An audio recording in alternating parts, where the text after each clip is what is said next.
Now, let's go over step by step what you're going to get.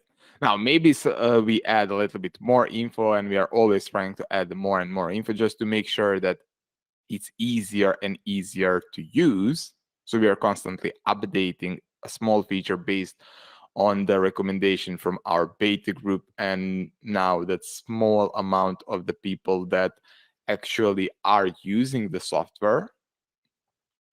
But overall, this is more or less the final design. Every single trade idea comes with the instrument name, time frame where we found that signal, direction bearish or bullish. Let's say either we want to buy or sell, entry point, target, stop, and a risk reward. Also, you have the chart so you can get everything that you need. So if we click here,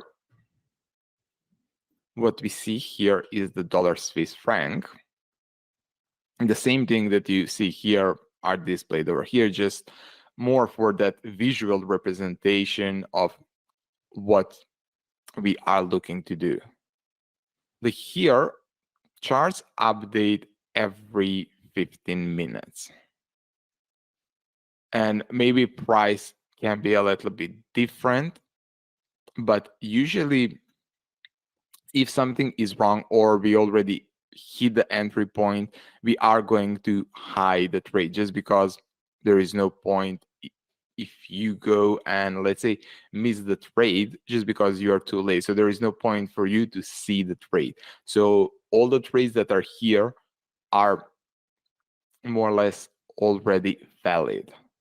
There is not a chance that something is wrong. So we want to be looking for a short position at 89.65.21 with a target at 89.18.81 and stop loss 89.99.95.